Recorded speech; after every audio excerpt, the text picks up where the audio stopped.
What if I told you that some of the most powerful women in history were doomed before they even took their first breath, that their fate, their sanity, even their ability to bear healthy children, was determined not by their choices, but by decisions made by ancestors they'd never meet?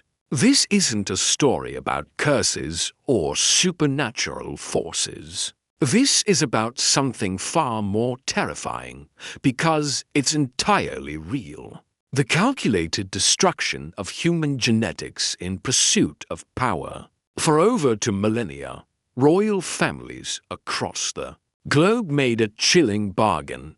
They traded genetic health for political control, human dignity for dynastic purity, and the well-being of their own children for the preservation of bloodlines they believed were somehow superior to everyone else's. The result wasn't the divine perfection they sought.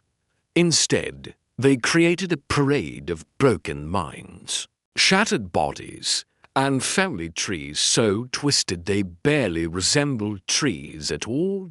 Today, we're diving deep into the darkest corners of royal history to uncover the heartbreaking, unbelievable, and sometimes truly disturbing stories of history's most inbred queens and princesses. These aren't tales of romance and fairy tale endings. These are stories of women who paid the ultimate price for their ancestors' obsession with keeping power in the family, literally.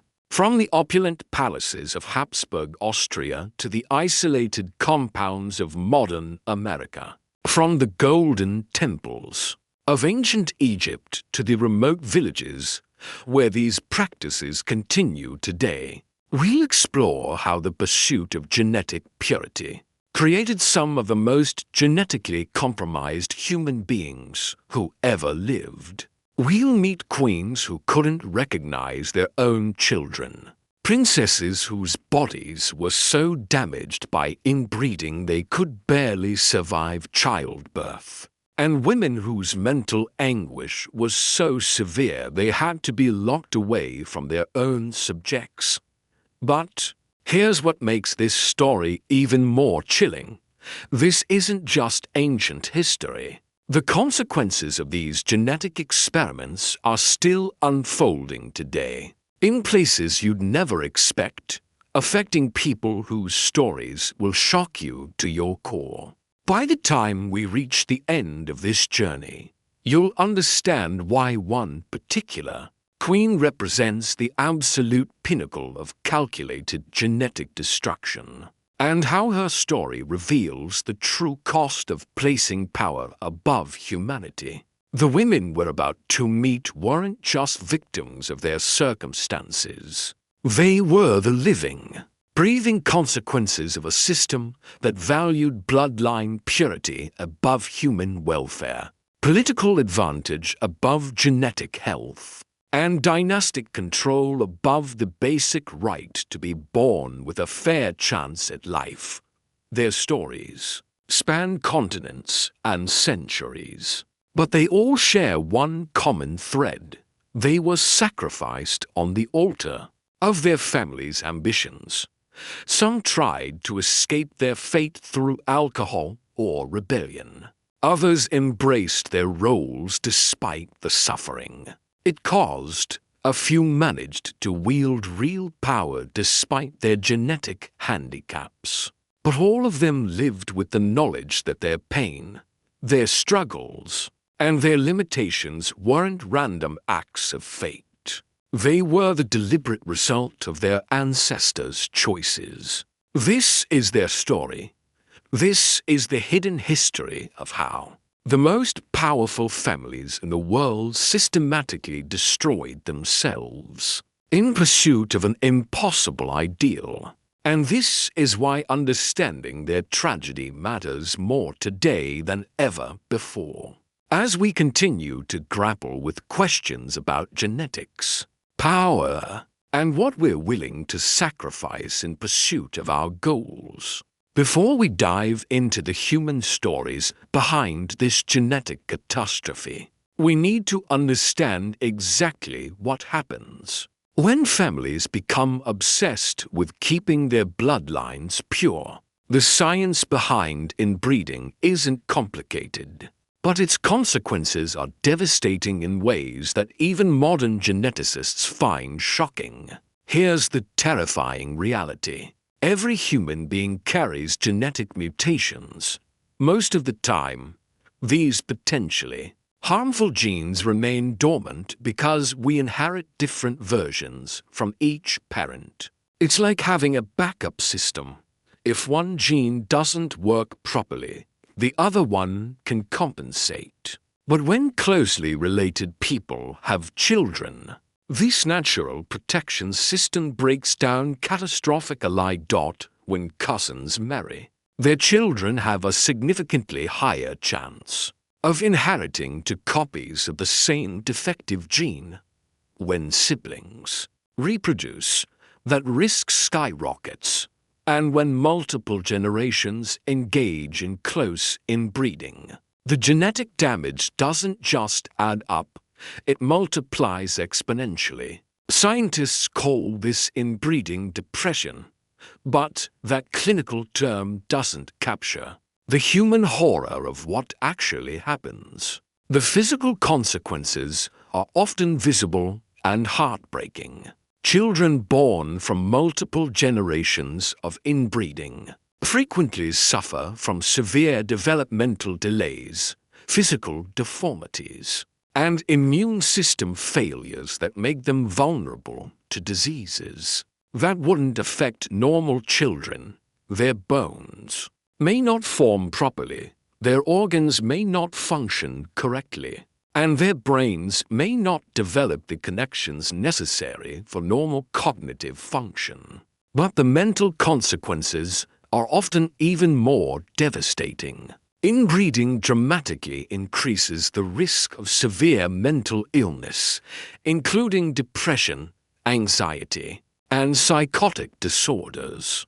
Many of the queens and princesses we'll discuss today showed signs of what we now recognize as serious psychiatric conditions, but their contemporaries attributed their behavior to everything from divine punishment to moral weakness, never understanding that their suffering was written into their DNA before they were born. The genetic compression that occurs in heavily inbred families is staggering. Normal human beings have 8 great-grandparents, all genetically distinct. But some of the women we'll discuss today had as few as 2 or 4 unique great-grandparents, meaning their genetic diversity was so limited that they were essentially the genetic equivalent of children born to siblings, even when their parents were technically more distantly related.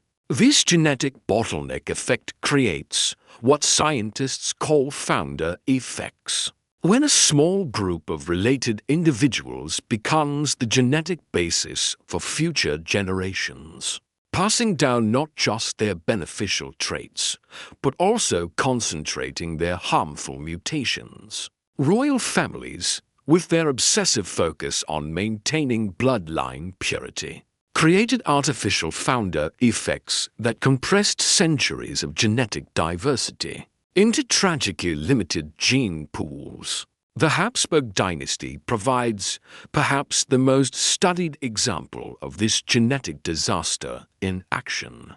By the time of Charles II of Spain, the family's inbreeding had become so extreme that he was more genetically similar to the child of full siblings than to the product of the complex web of cousin marriages that actually produced him. His jaw was so deformed he could barely eat, his tongue was so large he could barely speak, and his mental development was so limited that he was described as having the mind of a child well into his adult years. But Charles II wasn't even the most extreme case, as we'll discover.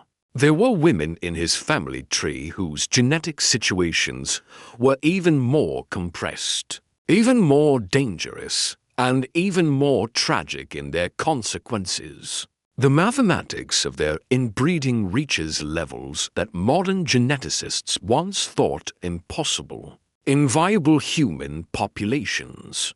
Modern genetic analysis has revealed just how dangerous these royal marriages really were. When researchers analyze the family trees of Europe's most inbred royalty, they find levels of genetic similarity that exist today only in the most isolated populations on Earth. Remote island communities or religious groups that have practiced strict endogamy for generations. The difference is that those modern communities usually developed these practices due to geographical or cultural isolation, not as deliberate strategies for maintaining political power.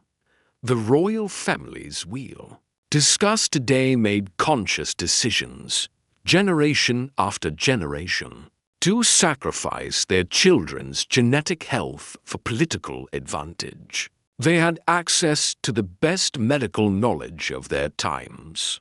They could see the devastating effects of their breeding practices on their own family members, and yet they continued to choose power over human welfare, dynasty over decency, and political calculation over parental responsibility. This scientific foundation helps us understand why the stories we're about to hear aren't just unfortunate historical curiosities. They're the predictable, inevitable results of treating human genetics like a political tool, and their consequences echo through generations in ways that the original architects of these genetic disasters never imagined.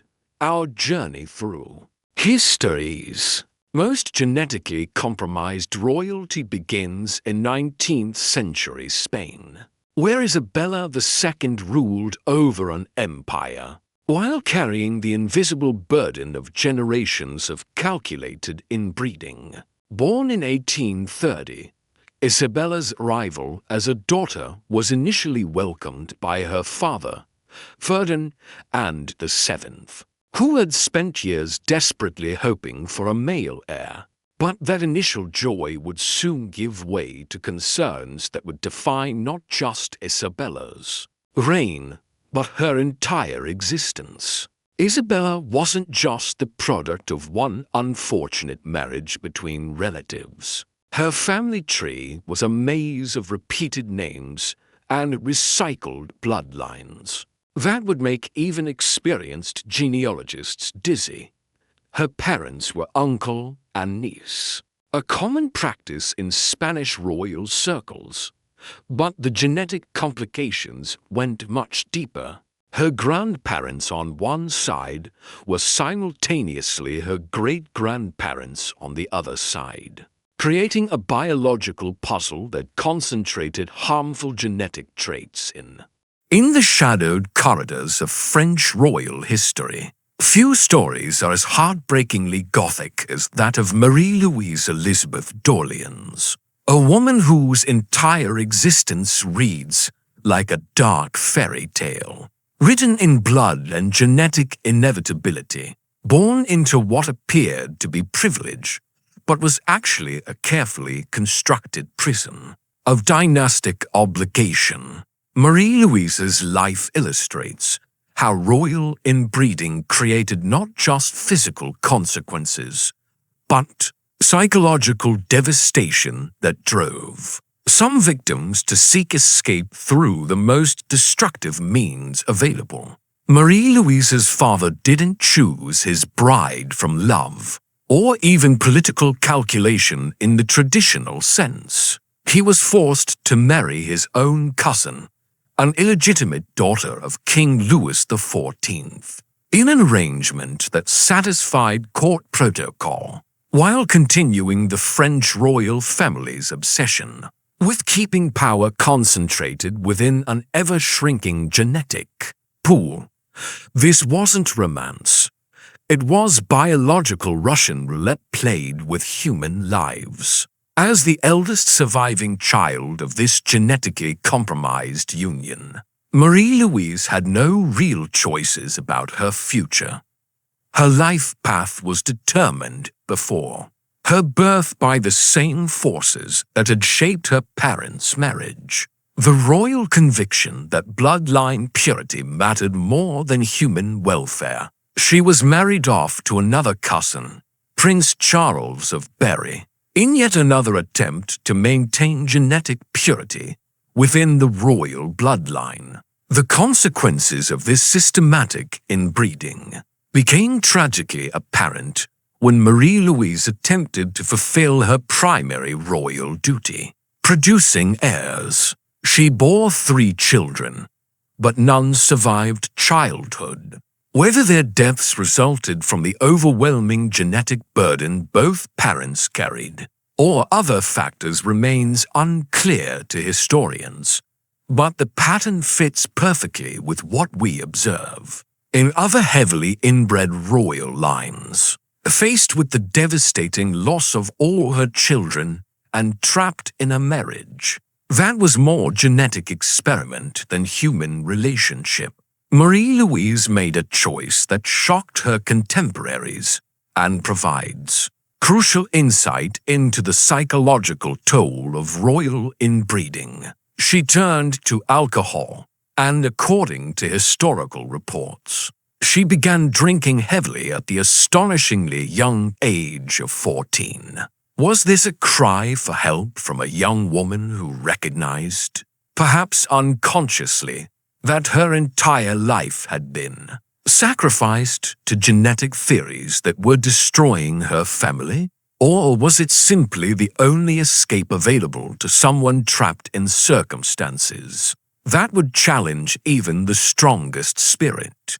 Historical records don't provide clear answers, but Marie Louise's alcoholism represents something more significant than personal weakness. It was a response to systemic abuse, disguised as royal tradition. Her legacy stands as one of the most tragic examples of dynastic duty corrupted into genetic destruction. Marie Louise lived and died as a victim of her family's obsession with bloodline purity, and her turn to alcohol at such a young age suggests that the psychological consequences of royal inbreeding often drove victims to seek relief through whatever means they could find.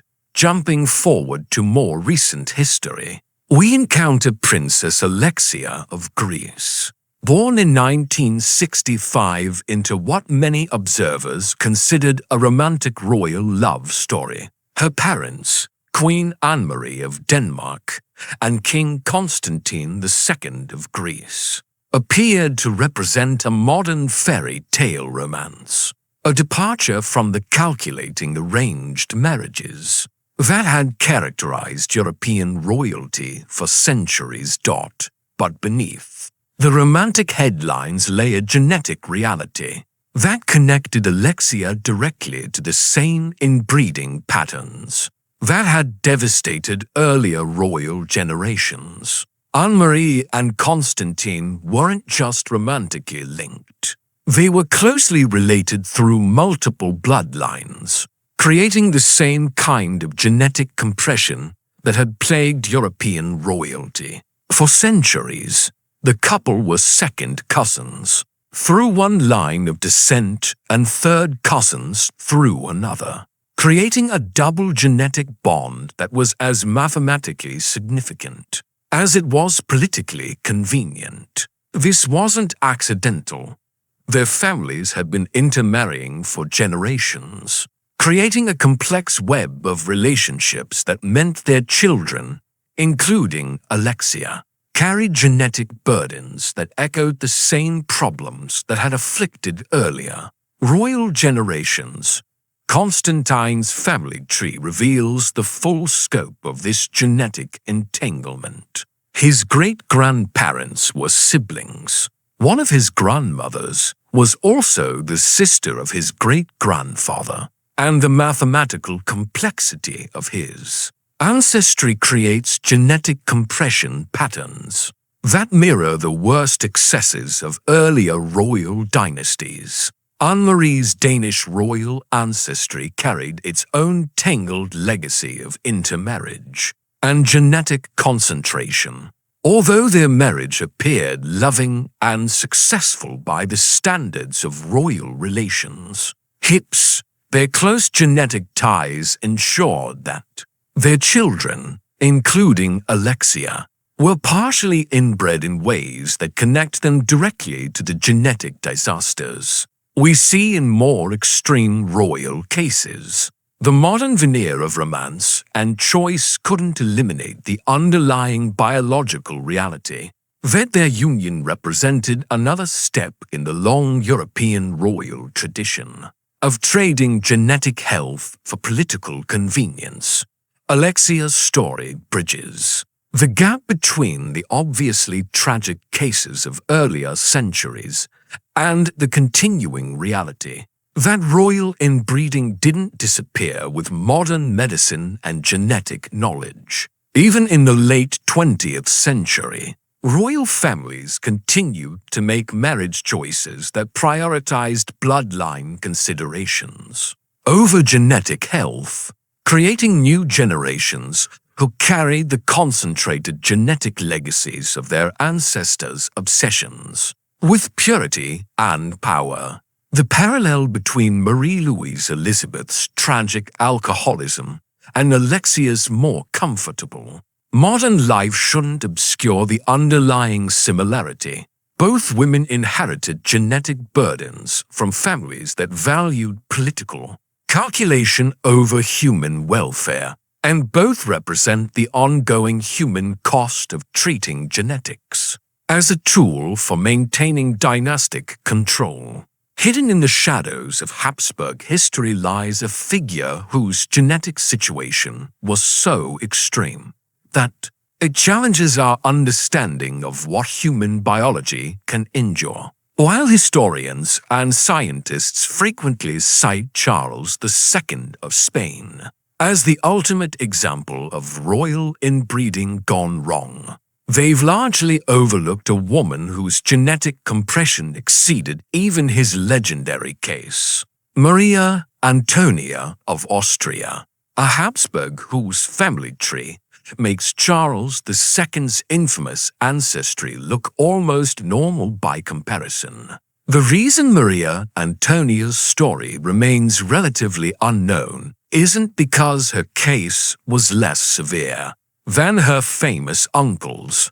It's because her genetic situation was so extreme that even Habsburg record keepers seemed to struggle with documenting the mathematical impossibility of her ancestry. Her family tree wasn't a tree at all, but rather what geneticists now call a genetic circle, a closed loop of relationships so tightly wound that traditional genealogy breaks down entirely.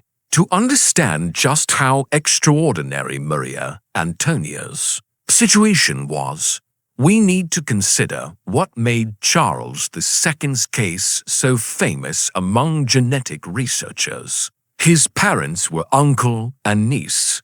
His grandparents were closely related, and his ancestry included so many cousin marriages that his genetic diversity was compressed to levels that modern scientists once thought impossible in viable human populations. Genetic analysis reveals that Charles was more inbred than the theoretical child of full siblings. But Maria Antonia's ancestry took this genetic compression several steps further into territory that challenges the mathematical limits of human inbreeding. Her parents weren't just related through one line. They were connected through multiple pathways that created genetic similarities so extreme that some researchers have described her as the genetic equivalent of a person whose parents were more closely related than full siblings. The Habsburg obsession with bloodline purity reached its mathematical peak. In Maria Antonia's generation, her ancestors had been intermarrying for so many generations that the normal rules of genetic inheritance completely broke down. Instead of having the normal 8 great-grandparents, all genetically distinct, Maria Antonia's family tree included the same individuals appearing in multiple positions, creating a genetic foundation so narrow that it defied biological logic. What makes Maria Antonia's case even more remarkable is that she survived at all. The level of inbreeding represented in her ancestry typically results in either early death or such severe developmental problems that survival to adulthood becomes questionable. Yet she lived, apparently functioned within the constraints of royal life, and even attempted to fulfill the Habsburg expectation that she would contribute to the continuation and of their genetically compressed bloodline. Modern genetic analysis of Habsburg family records suggests that Maria Antonia represented the absolute pinnacle of what human genetics can endure while still producing a viable individual.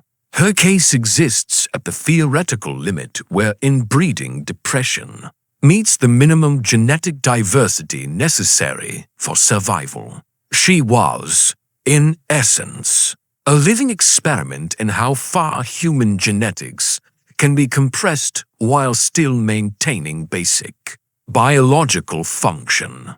The fact that history has largely forgotten Maria Antonia while remembering Charles II reveals something significant about how we understand genetic disasters in royal history. Charles II's case became famous partly because his physical deformities were so visible, and his political failures so dramatic that they couldn't be ignored. His Protter.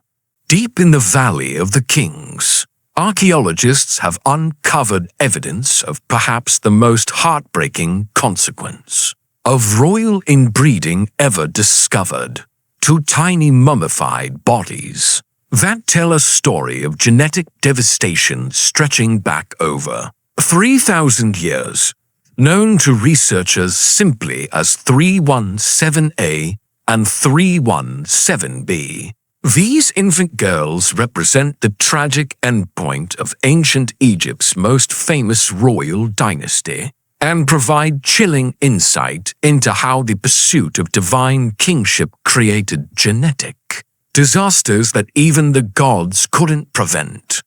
These weren't just any royal children. They were the daughters of Tutankhamun, the boy king whose golden death mask has become one of the most recognizable symbols of ancient Egypt, and his wife Ankhesenomon. But Ankhesenomon wasn't just Tutankhamun's queen. She was also his half-sister, continuing a dynasty-long tradition of sibling marriage that had defined Egyptian royal succession for generations. The practice of sibling marriage among Egyptian royalty wasn't accidental or the result of limited options. It was a deliberate religious and political strategy based on the belief that pharaohs were living gods whose divine blood must be kept pure at all costs. Egyptian royal ideology held that mixing divine blood with that of commoners would dilute the pharaoh's godlike power and threaten the cosmic order that kept Egypt prosperous and protected. But by the time Tutankhamun and Ankhesenomon married, their dynasty had been practicing sibling and close relative marriage for so many generations that the genetic consequences had reached catastrophic levels. Tutankhamun himself was the product of years of intensive royal inbreeding, with genetic analysis revealing that his parents were likely full siblings. His own physical remains show evidence of multiple genetic disorders, including a clubfoot, feminine hip structure, and other developmental abnormalities that speak to the accumulated genetic damage in his bloodline.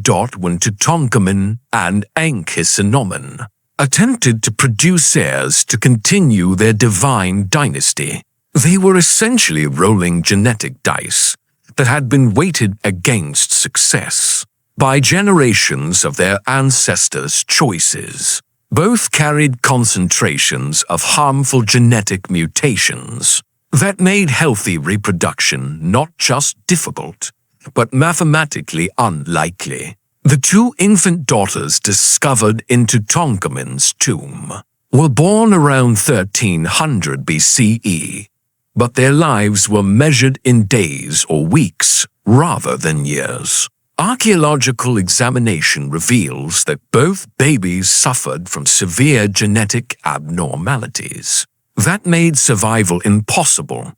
Their tiny bodies show evidence of spina bifida, developmental disorders, and other conditions that modern geneticists recognize as classic consequences of extreme inbreeding depression. What makes their story even more tragic is that these weren't unexpected complications or random medical disasters.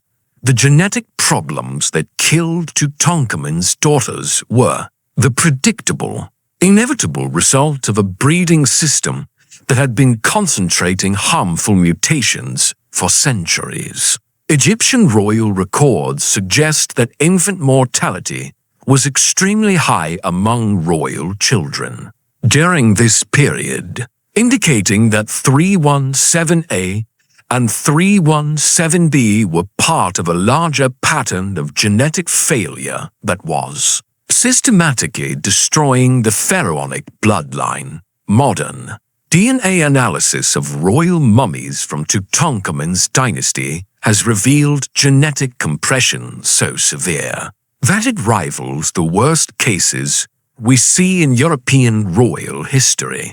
The Egyptian royal family had become so genetically isolated that they were essentially reproducing within a closed genetic loop, creating the same kind of founder effects that we observe in modern isolated populations. But unlike modern cases, where genetic isolation results from geographical barriers or cultural constraints, the Egyptian royal family's genetic compression was entirely artificial, the product of religious beliefs that elevated genetic purity above human welfare. They created their own genetic prison in pursuit of divine status, and their children paid the ultimate price. The religious implications of these genetic disasters created additional psychological torture for the royal parents. Egyptian theology taught that healthy heirs were evidence of divine favor, while genetic abnormalities and infant deaths suggested that the gods were displeased. Tutankhamun and Ankhesenomon likely interpreted the deaths of their daughters not as the predictable results of genetic science, but as evidence that they had somehow failed in their divine duties. This religious framework meant that royal families continued practicing sibling marriage even when they could observe its devastating consequences, because admitting that their breeding practices were flawed would have undermined the entire ideological foundation of pharaonic power. They were trapped by their own theology into continuing genetic practices that were systematically destroying their ability to produce viable heirs. The tiny mummies of 317A and 317B serve as silent witnesses to one of history's most calculated genetic disasters. Their preserved remains remind us that the pursuit of genetic purity, whether motivated by political ambition or religious conviction, inevitably leads to human tragedy. These ancient Egyptian princesses, who never lived to see the sun rise on their second month of life, represent the ultimate cost of treating human genetics as a tool for maintaining power, rather than the biological foundation for healthy human existence.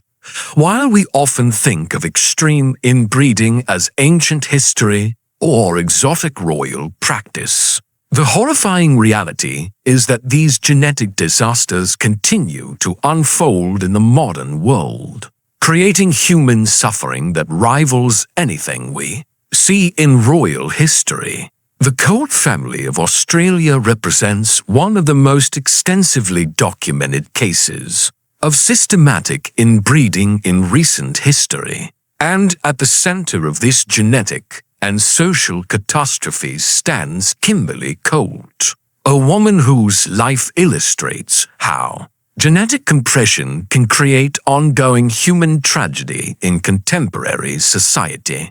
Living in deep rural isolation, the Colt family practiced multi-generational inbreeding that created a closed genetic loop, spanning several generations.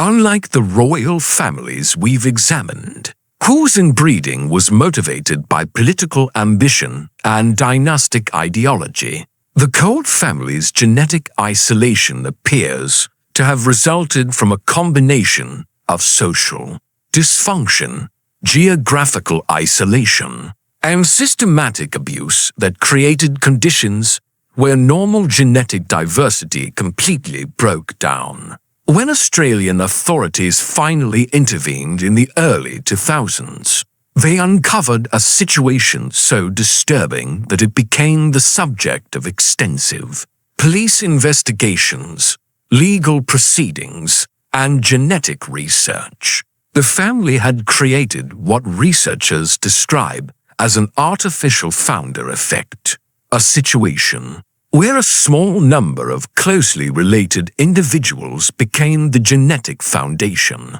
for multiple generations, concentrating harmful mutations to levels that modern geneticists rarely encounter outside of laboratory animal studies. Kimberly Colt emerged from this genetic compression as one of the most compromised individuals ever medically documented.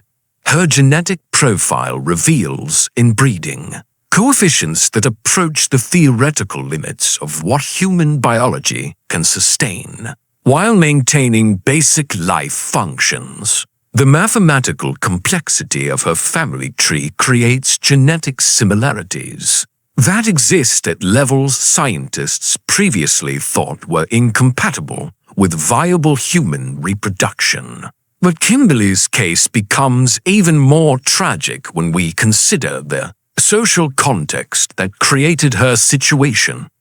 Unlike royal inbreeding, which occurred within systems of wealth, power, and social support, the Colt family's genetic isolation took place within conditions of poverty, neglect, and systematic abuse. The children born into this environment faced not just genetic challenges, but also social disadvantage that compounded their biological burdens.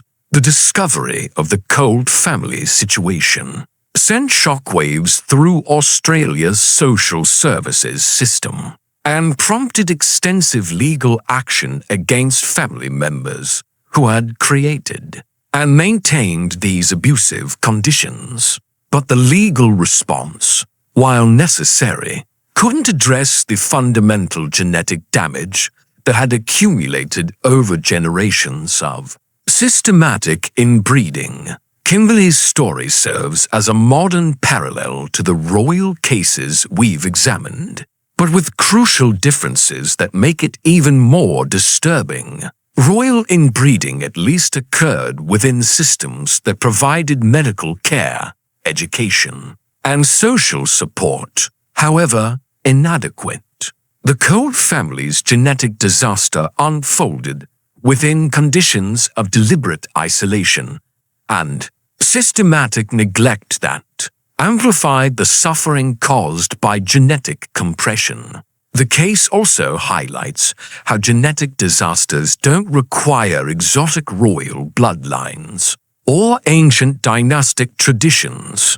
Given the right conditions of isolation, social dysfunction, and lack of outside intervention, the same genetic forces that destroyed royal families can create ongoing human suffering. In any community where normal genetic diversity breaks down, worst cases from royal history, but occurring in circumstances that made intervention and support much more difficult. While royal families could at least attempt to manage the medical consequences of their genetic choices, the Colt families, isolation meant that genetic problems went untreated, and social dysfunction went unchecked for generations. Kimberly's situation illustrates the ongoing relevance of understanding historical royal inbreeding. The same biological forces that created genetic disasters in European palaces and Egyptian temples continue to operate wherever social conditions allow normal genetic diversity to break down.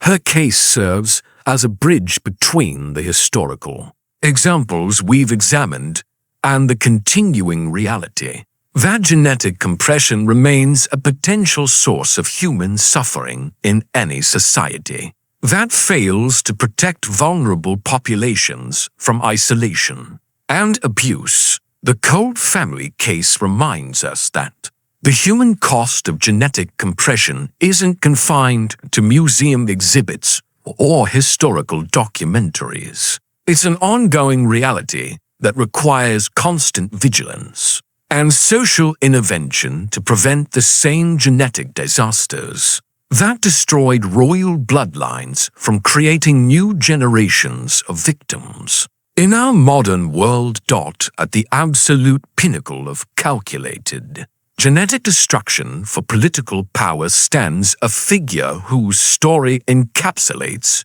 everything that was wrong with royal breeding practices. Cleopatra II Philippata, a woman who embodied the complete triumph of dynastic ambition over human biology. Unlike the romantic Cleopatra of popular imagination, the seductive queen who captivated Julius Caesar and Mark Antony, this Cleopatra was the product of such intensive inbreeding that she represented the mathematical endpoint of genetic compression, a living monument to her family's obsession with bloodline purity. Egyptian by blood despite ruling Egypt for 3 centuries, they were Greek Macedonians, descendants of Alexander the Great's general Ptolemy I, who had established their rule over Egypt after Alexander's death. But what made them unique among royal dynasties wasn't their foreign origin. It was their absolutely fanatical dedication to keeping their bloodline completely isolated from any outside genetic influence. While other royal families practiced occasional cousin marriage or strategic alliances with foreign nobility, the Ptolemies took genetic isolation to an extreme that shocked even their contemporary observers. They practiced brother-sister marriage not as an occasional political necessity, but as their primary succession strategy, generation after generation, creating a genetic bottleneck so severe that it defied biological logic. Cleopatra II's parents were full siblings, continuing a family tradition that had persisted for nearly 2 centuries by the time of her birth. But the genetic compression in her ancestry went far beyond simple sibling marriage. Her grandparents were also siblings. Her great-grandparents were siblings. And this pattern extended back through multiple generations, creating a family tree that resembled a genetic spiral, rather than the branching structure that characterizes Normal human ancestry. The mathematical implications of this systematic inbreeding are staggering. Where normal human beings have hundreds of genetically distinct ancestors, within just a few generations, Cleopatra II's ancestry compressed down to a handful of unique individuals whose genetic material was recycled repeatedly through the Ptolemaic bloodline. Geneticists studying her family tree have calculated that her genetic diversity was more limited than that found in most laboratory animal colonies, which are deliberately inbred for research purposes. Yet somehow, Cleopatra II not only survived this genetic catastrophe, but managed to wield real political power in one of the most complex political environments of the ancient world. She ruled Egypt during a period of intense political upheaval, navigating conflicts with her own family members, while maintaining Egypt's independence against Roman expansion. Her ability to function as an effective ruler despite carrying such an extreme genetic burden speaks to either remarkable personal resilience or the possibility that genetic damage can sometimes concentrate in ways that don't completely eliminate cognitive function. The Ptolemaic strategy of absolute genetic isolation wasn't accidental or the result of limited marriage options. It was a calculated political decision based on the belief that mixing their Macedonian royal blood with Egyptian or other foreign bloodlines would compromise their legitimacy as pharaohs. They viewed their genetic purity as the foundation of their right to rule, creating an ideological framework that made genetic health secondary to political calculation. But by Cleopatra II's generation, the biological costs of this strategy had become undeniable. The Ptolemaic dynasty was struggling to produce viable heirs, with high rates of infant mortality, developmental problems, and mental instability becoming increasingly common among royal children. Cleopatra II herself faced the challenge of continuing a bloodline that had been systematically weakened by generations of genetic compression. The few historical references to genetic diversity in her family tree come from the occasional inclusion of Syrian or other Mediterranean royal blood. But these instances were so rare that they barely affected the overall genetic composition of the Ptolemaic line. Even her name, borrowed from a Syrian princess, was one of the few hints that any outsider had ever been allowed into the family's genetic circle. What makes Cleopatra I's story even more remarkable is that she lived during a period when the consequences of extreme inbreeding were becoming visible throughout the ancient world. Other royal dynasties were beginning to recognize that genetic isolation created more problems than it solved, but the Ptolemies remained committed to their strategy of absolute bloodline purity even as it was, clearly destroying their ability to produce healthy heirs. Cleopatra II's reign represented both the political success and biological failure of the Ptolemaic experiment. She demonstrated that extreme genetic compression didn't necessarily prevent effective leadership, but her struggles to produce viable heirs highlighted the ultimate unsustainability of treating human genetics as a political tool. Her dynasty's obsession with genetic purity had created short-term political advantages, while ensuring long-term biological collapse. The mathematical precision of Cleopatra II's genetic compression makes her case unique among all the royal inbreeding disasters we've examined. while other royal families practiced occasional close marriages. Within broader patterns of genetic diversity, the Ptolemies created what amounts to a controlled genetic experiment spanning centuries.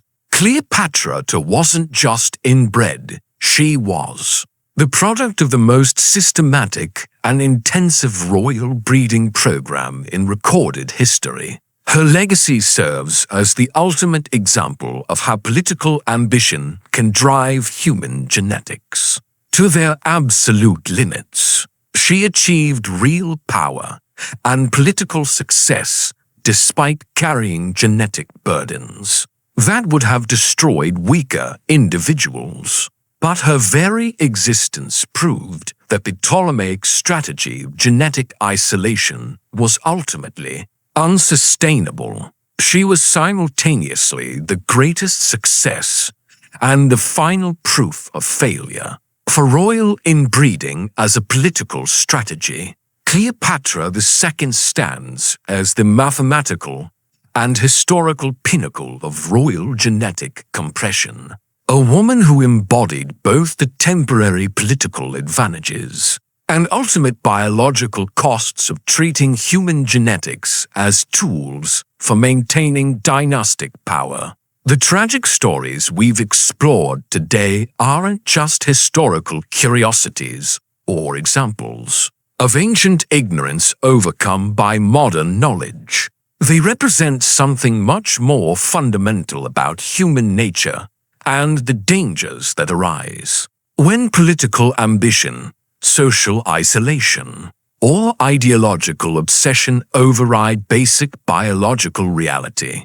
From the palaces of Habsburg Austria to the hidden compounds of modern America, from the temples of ancient Egypt to the rural isolation of contemporary Australia, the same pattern repeats itself with mathematical precision. The women whose lives we've examined, Isabella II struggling with political chaos, while carrying genetic burdens imposed by her ancestors. Marie Louise handed over as a political commodity to Napoleon. Maria I descending into madness that her contemporaries couldn't understand. Marie Louise Elizabeth turning to alcohol to escape circumstances she never chose, and Cleopatra II wielding power despite genetic compression that challenged the limits of human biology. All shared one common experience. They were sacrificed to their families' ambitions. These weren't random tragedies or inevitable consequences of historical circumstances. They were the predictable results of systematic choices made by people who valued political advantage over human welfare, dynastic pride over genetic health, and ideological purity over biological reality. The royal families who created these genetic disasters had access to the best medical knowledge of their times, could observe the devastating effects of their breeding practices on their own children, and possessed the power to make different choices. Yet they continued to choose political calculation over parental responsibility. The modern cases we've examined, the Whitaker family, the Colt family, and others whose stories continue to unfold in isolated communities around the world, prove that the same forces that destroyed royal bloodlines remain active wherever social conditions allow.